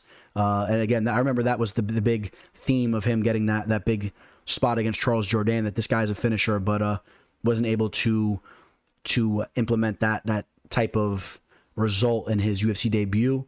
But you got to love the Combate experience. He was a big name over there. Lost to John Castaneda via arm triangle choke. Interesting. Castaneda just pulled off that arm triangle choke this past weekend in a big-time fight there. So maybe we don't put him under the microscope too much there. And Charles Jourdain, a very, very talented striker as well. But again, now he's fighting another talented striker in Kyler Phillips, and I think he's going to have his hands full. We'll see if Rojo can rise to the occasion here. From a betting perspective, Kyler Phillips is going to be coming into this fight as a pretty big favorite, above a 4-1 favorite, right around that -425 range, as low as a 375, 355. I expect you to see Phillips right around that 4-1 favorite range, though, by the time we get closer to this fight on all your books. So if you want to mix that into a parlay possibly, or maybe you don't want to touch it, the line's too high, and Rojo is a guy that he's a dog, right? He goes by the name Pitbull. He has some finishing abilities.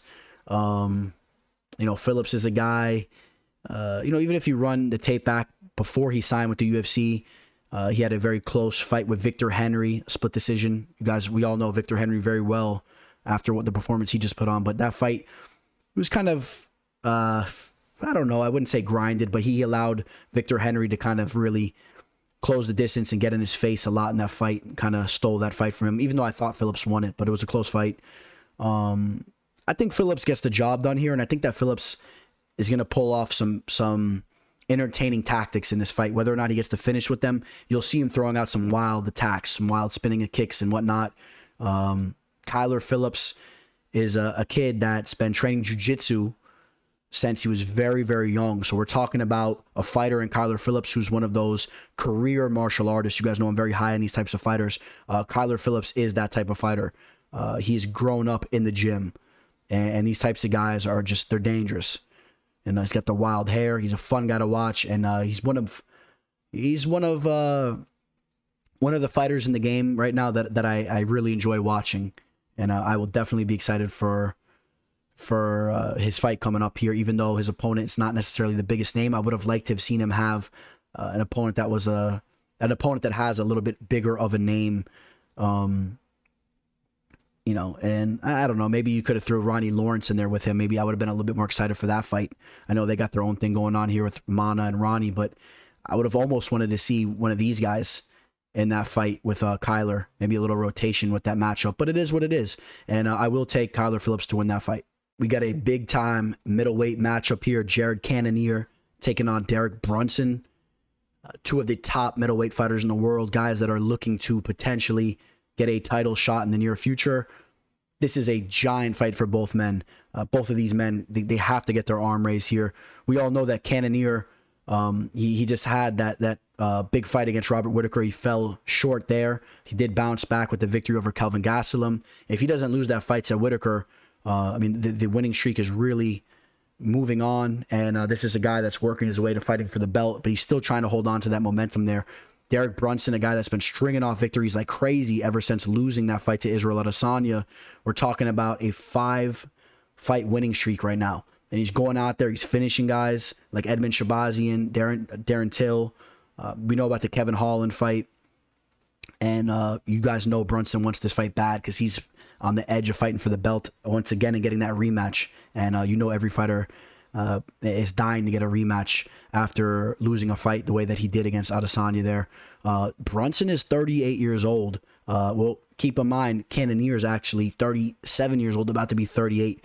Both these guys very much up there in age. It's a little surprising to see from the middleweight division. We talk a lot about fighters being up there in age in the heavyweight division, maybe a little bit in the light heavyweight division, but you see that nowadays it's even going on in the middleweight division. The larger these men are, they're able to hold on to their fighting careers a little bit longer, and both these guys are doing that. There's no question that both these men are two of the best fighters in the division on planet Earth.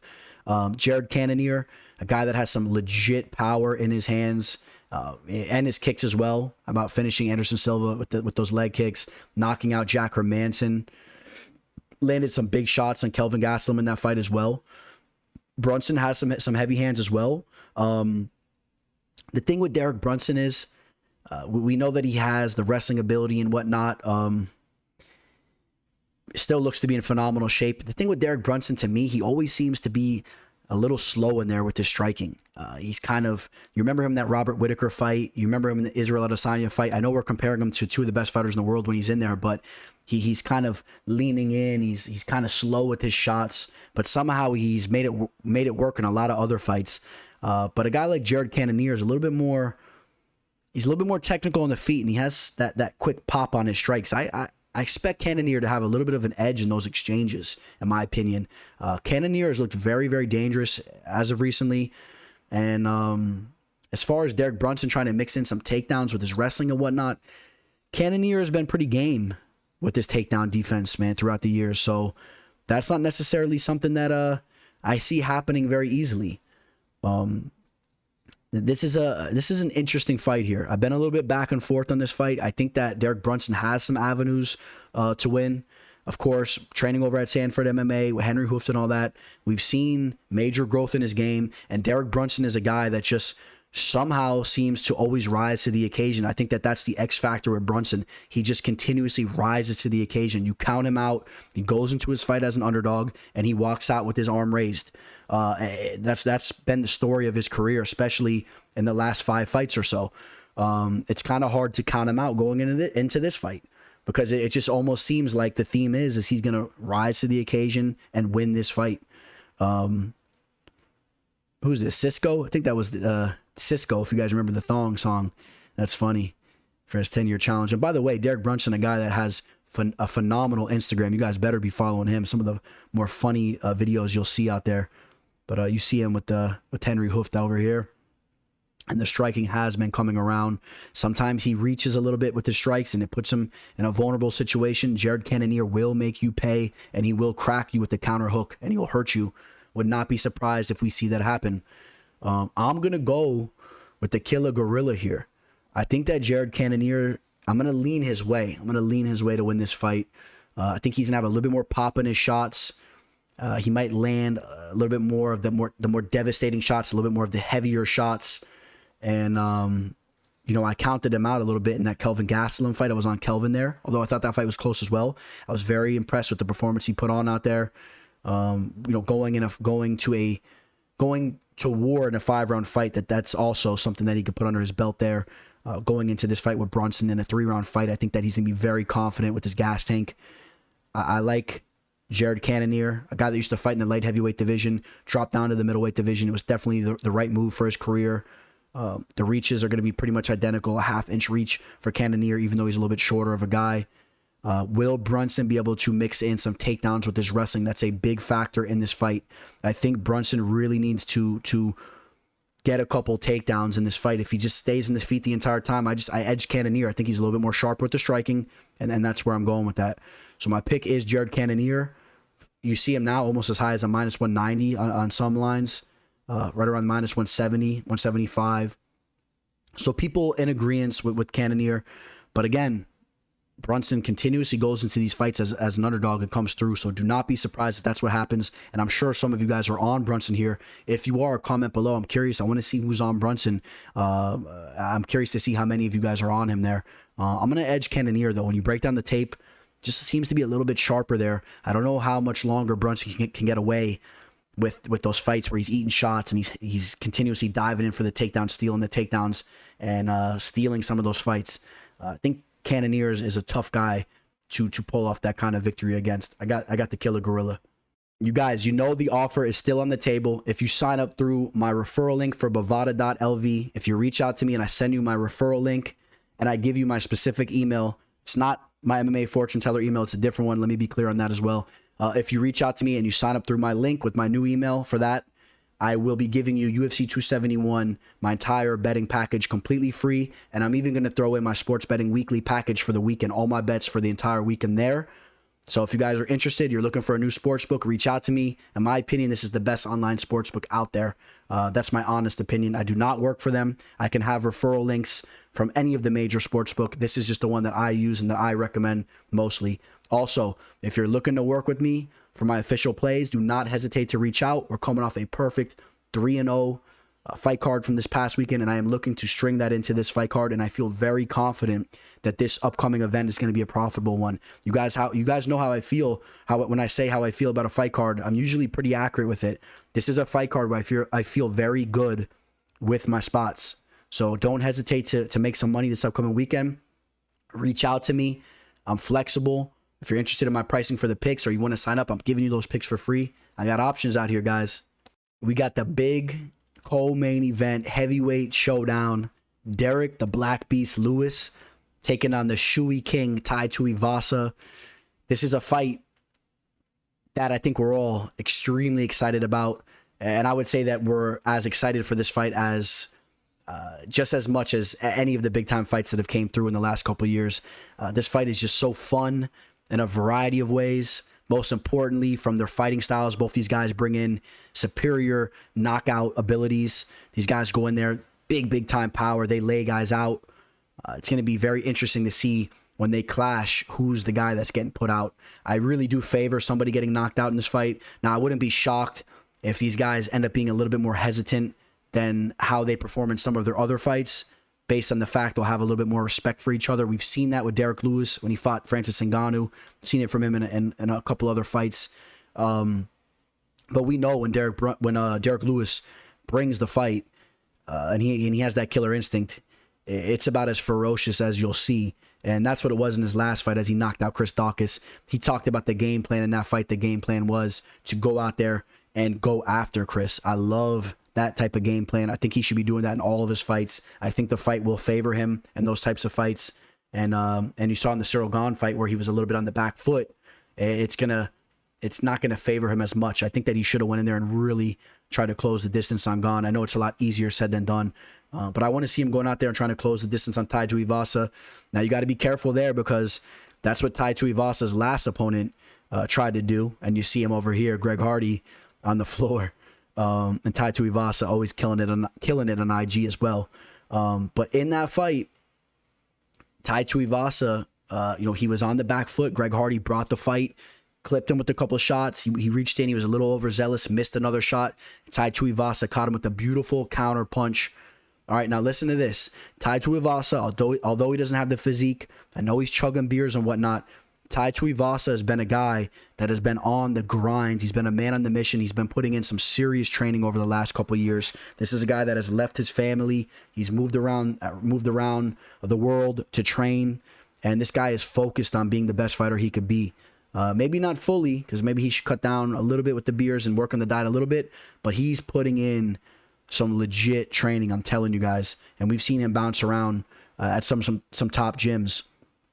And there's no question in my mind that he has the ability to get a knockout here. We've seen Derrick Lewis knocked out before. I know he's a big boy too, but if you remember, Matt Mitrione starched Derrick Lewis in that fight.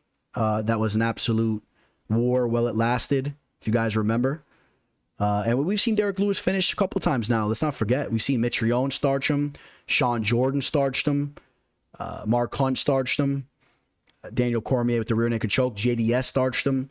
And Cyril Gane basically starched him as well. So Derrick Lewis at times does not like to be hit.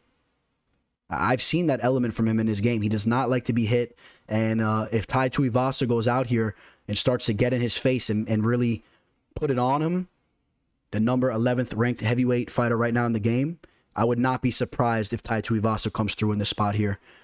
That being said, I've gone against Derrick Lewis a lot throughout my career, if I'm being honest, and it has cost me sometimes. And I'm not going to go against Derrick Lewis. We got two big knockout punchers that are going to go to war. How can I go against my boy Derrick Lewis? I'm a giant fan of his as well. I think that he carries a little bit more power in his hands. He's coming off the big victory in his last fight. His confidence is skyrocketing. Tai Tuivasa has had some ups and downs throughout his career as well. I favor Derrick Lewis here. I like Derrick Lewis to get the job done. If he brings in that same aggression, he gets the job done here, possibly by knockout. How can you doubt him by knockout? And even if it doesn't go to knockout, I think he lands some big shots and does enough to even win a decision there. The betting line, right around minus 200, as low as minus 180. Maybe a little high, maybe more value on Tai Tuivasa, in my opinion. I think the line should be a little bit closer there. That's what I think about that. At the end of the day, though, my pick is the Black Beast, Derrick Lewis. You guys, when this fight starts to take place, we're going to strap our belts on, get the popcorn, the beer out, and it's going to be one that we're not going to want to miss. It's going to be a great fight. We got the UFC middleweight championship of the world on the line. Israel Adesanya taking on Robert Whittaker, Bobby Knuckles. It's the rematch. Let's not forget, Israel Adesanya starched Robert Whittaker in the first fight in devastating fashion. And we're going to be talking about that fight here a little bit more in a second here. But, that fight did take place back in 2019. So roughly a little less than 3 years ago, maybe 2.5 years based on when it was in the year. That was a fight where Robert Whittaker got hurt in a major way at the end of the first round, and it carried with him into the second round. I think he was a little bit out on his feet. He got hurt bad at the end of the first round. In my opinion, Robert fought that fight horribly. He engaged in a firefight from a striking standpoint from the very get-go. You play that type of game with a guy like Israel Adesanya, you're going to be in trouble. And I don't care if you're as nasty of a striker as Robert Whittaker is. When you fight a guy like Israel Adesanya, you have to change things up, and you got to be all over the place with your game plan. We saw it in Jan Blachowicz' game plan. Yes, Blachowicz basically did just outstrike Israel Adesanya. He looked phenomenal in that fight, but he was threatening with some takedowns, and he got a couple of takedowns throughout that fight. And it was a lot more than him just going out there being a very talented striker and just shining on Israel Adesanya. You have to have Israel Adesanya thinking about all types of things. You have to have him worrying about the takedown. I know that Israel Adesanya is excellent at stuffing takedowns, but you have to have him continuously worrying about that. and you need to continuously threaten him with that. It will make him a little bit more hesitant on the feet, and it won't allow him to get into his rhythm as much as he does in some of these other fights where they're on the feet and he's just starching dudes. I know a lot of you guys think that I'm an Israel Adesanya hater. That's not really the case. I admire the work that he puts out there. I'm not really the biggest fan of him, if I'm keeping it honest with you guys, but he's a guy that is spectacular as far as from his fighting abilities. He's one of the best strikers to ever bless the octagon. And besides that one Jan Blachowicz loss, we're talking about a 21 and one professional fight. I mean, so besides that one loss, I mean, he would have been undefeated if he never chose to jump up in weight and fight a guy in Jan Blachowicz. And you have to give him respect. He didn't have to go up and try to grab that belt. I mean, granted, there was a lot on the line for him. If he would have won that fight, he would have been the double champ, and it would have done wonders for his career and his stardom. That fight definitely set him back a little bit. But let's also respect and understand that he was willing to take on a big time fight with it was a big opportunity, but he was willing to take on a big time challenge that a lot of other fighters shy away from. And you see certain fighters that are not willing to step up and fight for the belt and the weight class above. So I give Adesanya major respect and major credit for that. I want to make that clear here. I think that Robert Whittaker, like I said, he needs to come into this fight. He needs to mix things up, and he needs to be more patient in this fight.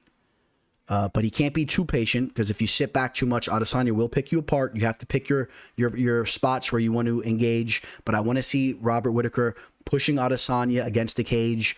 I want to see him trying to mix in some takedowns and then working in some striking. Robert Whittaker, since that loss, has won 3 fights in a row, taking out guys like Cannonier, Gastelum, Darren Till. And in all of those fights, he was very diverse with his attacks. He mixed in some takedowns. I believe he got a nice takedown over Cannonier. Was very well-rounded in the Gastelum fight. I mean, Robert Whittaker is the epitome of a well-rounded fighter. And again, although I don't want him in a firefight on the feet, I think that Whittaker is extremely talented with his striking, and he could hurt Adesanya on the feet. There's definitely that ability for him to do that. I've been watching Robert Whittaker fight since The Ultimate Fighter, Australia versus the UK. And I mean, that's what he's been known for, and that's what he's been doing since then. This guy just has extreme explosive abilities in his fists and his kicks. His head kicks are nasty, and he could put it on anybody. I think that if he chooses to go that route, though, and just go into a firefight like he did the last time, it allows Adesanya to have a way more so chance of winning the fight. The percentages will increase. Adesanya is an excellent counter striker. He's more precise with his striking, and I think Whittaker needs to mix things up more, get Adesanya a little bit more tired, get him engaging in a grueling type of war, and then Whittaker can look to exchange in that firefight type of sense. Similarly to the fight of Adesanya and Gastelum, where Gastelum was able to drop Adesanya, hurt him throughout that fight at times because they were engaged in a war. I think that that's where Whittaker can thrive, and I think that Whittaker can sneak in some takedowns throughout the fight. Now, that all being said, gonna cut to the chase here. You guys know I'm not picking against Adesanya here. I picked against Adesanya throughout a couple fights. Now, let's be clear. I did pick against Adesanya when he fought Jan Blachowicz, and a lot of you guys were in disagreement. And let's also be clear. Adesanya was a pretty solid favorite in that fight. So I was picking Jan Blachowicz as a dog in that fight. I know I picked Marvin to win the last fight, and Marvin got outclassed.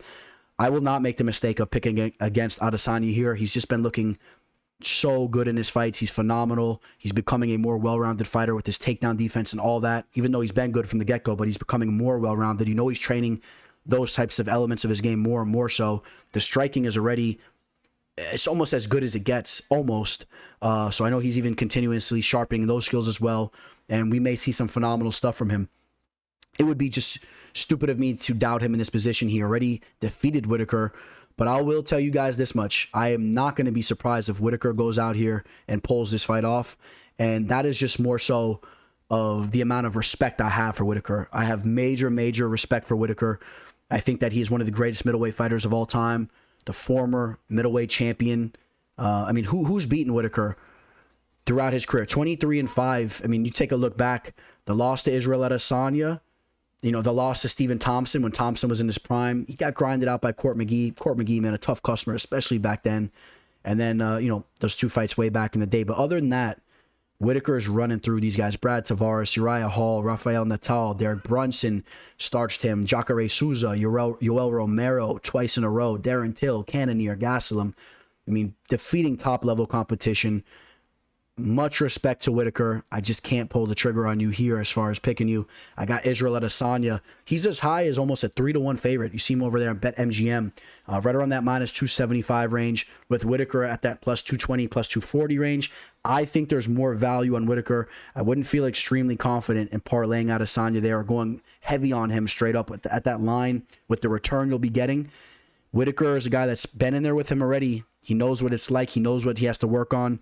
And he's a guy that has to be extremely motivated. He has a chance here for redemption. I'm telling you guys, don't be surprised if Whittaker wins this fight. Okay? I might ruffle some of your feathers. You guys are going to say, oh, look at you poking at Adesanya. Listen, it's more of just respect for Whittaker. I have a big deal of respect for him. And Whittaker has made me a lot of money throughout the years picking him. And although he did fall short in the Adesanya fight, I think that he's live here. But Adesanya, without a doubt, is one of the greatest fighters to ever bless the octagon, one of the greatest middleweight fighters of all time, and I'm picking him to win this fight here. I'm picking Adesanya to win this fight, and I wouldn't be surprised if he gets the finish if this fight really starts to escalate. I could see Adesanya clipping him again with the counter shot. I got Adesanya to win the fight, and I told you my thoughts on the line there, so more value on Whittaker. That's my main event pick there, Israel Adesanya. Interesting story from this past week. I bumped into one of my top 10 favorite fighters, Andrey Koreshkov. Looks like he was visiting from Russia. If you check his Instagram, it looks like he has some type of gym he's working on over here in South Florida. He has a fight coming up in Uncasville, Connecticut. Bellator loves to put events on in Uncasville. Just teasing there. I know some of you guys get mad about my pronunciation for the city, but nobody knows what Uncasville is. But all jokes aside, Andrey Koreshkov, one of my top 10 favorite fighters of all time. It was a pleasure to meet him. He was a cool dude, of course, just how you would think he would be. Very serious, very stern, barely cracked a smile. He let me know that he's going to be fighting Chance Reencounter. Chance Reencounter, ex-UFC fighter, a guy that really couldn't hang over there, but a tough wrestler. And I think that's breaking news because if you look up Andrey Koreshkov, at least as of recently from the other day, it still said that he's supposed to be fighting this Russian guy. I think that guy's having some type of visa issues or something, and Chance is stepping in to fight Andrei over on the Bellator scene recently. Andrey Koreshkov is a guy that I wished to see come over to the UFC, but never got to see that take place. A guy that, although he weighs 170 or weighs in at 170, just as a lot of you guys know, that weight doesn't really mean anything because this is a guy that probably walks around at 200 pounds, and I think he's closer to 6'2" than 6'1". Very large man. I'm 5'11 and a half, 6 foot. I walk around at 190, 188, and he has to be walking around at 200 pounds. And you guys know, an absolute killer. A protege of Alexander Shlemenko, one of my other favorite fighters in the game. It was an absolute pleasure to bump into him. And again, when you bump into one of your top 10 favorite fighters, it's different. It's different than just, I've met a lot of fighters throughout the years, but this guy, he's the real deal, and he's a killer, and that was pretty cool. And that will wrap up UFC 271. Thank you guys for tuning in.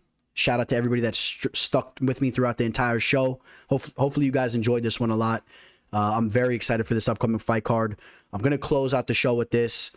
Again, you guys, please hit that like button, subscribe. Catch me on all my social media. It means a lot to me. I appreciate all of you guys. My closing statement for this episode is I want to make sure you guys all know, I mentioned it briefly in another video, I finally have things going with the studio and whatnot, and it will be happening in the next couple months. I'm very excited for that. I'm working on some big things. I'm excited to let you guys know I will be having the live streams coming back, fight companions, occasional fight companions for big events, fighter interviews, all that stuff's coming back. So I'm very excited to let you guys know that, and I'm very excited to be engaged with you guys in those live streams. I kind of missed that, and it's going to be a way cleaner setup, a way cleaner studio, better cameras, better equipment. And shout out to everybody that has donated, shot me donations. I have all my stuff below, and I really appreciate that type of stuff. It all goes to growing the channel. So thank you guys so much. That's what I want to say real quick. I appreciate every single one of you guys. That's what I want to say. Thank you guys that support me, that like my Instagram photos, that comment. Every time you guys comment on my Instagram, my Twitter, here on the YouTube, and you hit the like button, subscribe, it really helps me grow with my brand and my channel and all that. So you guys are the people that are helping me live out my dream and try to get this thing going. I'm trying to get this thing going way bigger, trying to eventually be live on these events, asking questions, all that stuff. I'm working on all that stuff here behind the scenes, and you guys are going to see this transpire over the next couple of years. You guys know I've been saying this from the beginning, from when I just had my videos where I was just recording audio in my car, to me sitting here in front of you, to me have already interviewed some of the best fighters in the world. I appreciate every single one of you guys that have rolled with me here and supported me. Thank you guys. And on that note, let me get my voice back over here. It's been chirping here. Signing out, the teller. The MMA fortune teller. The teller. The teller. The teller. The teller. The teller.